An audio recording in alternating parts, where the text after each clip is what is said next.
মনির ভাই বলল, কিছু ঠিক নেই লিমন, চাচা চাচি দুইজনে লাশ হয়ে গেছে। লিমন তুই তাড়াতাড়ি আয়, তোর বাবা মাঝে এই দুনিয়ায় নেই। আমি তখন একটা চিৎকার করে আর কিছু বলতে পারি নাই।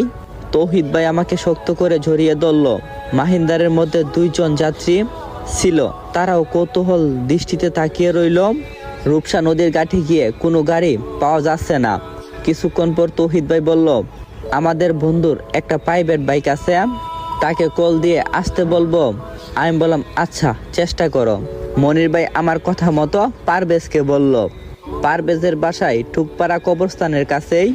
সে শুনেই সঙ্গে সঙ্গে বাইক নিয়ে বের হয়ে এলো।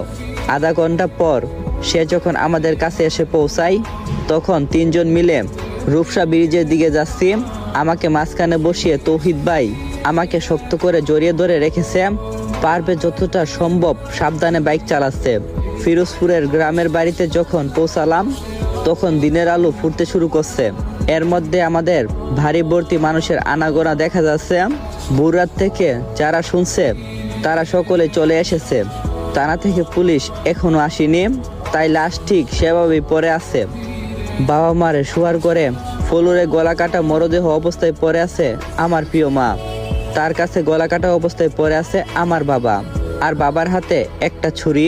দেখেই মোটামুটি বোঝা যাচ্ছে বাবা নিজেই নিজের গলা কেটে ফেলছে। প্রশ্ন হচ্ছে, কেন, কিসের জন্য? বাবার মনে তো এমন কোনো কষ্ট ছিল না যার কারণে সে এরকম করবে।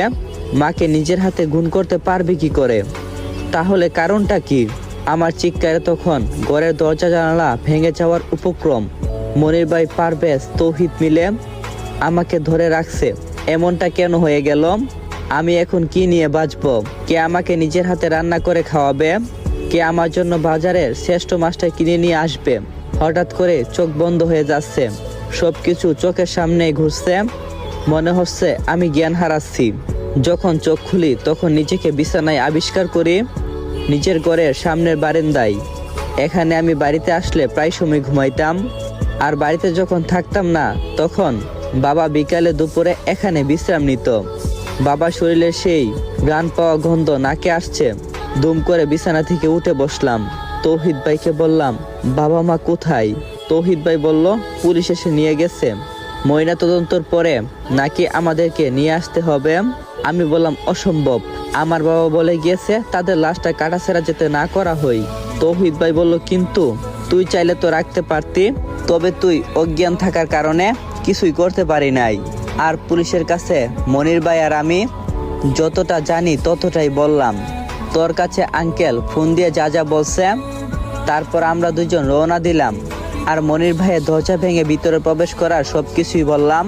এখন কি আমি আমার বাবা মায়ের লাশ কাটা ছেঁড়া থেকে রক্ষা করতে পারবো না?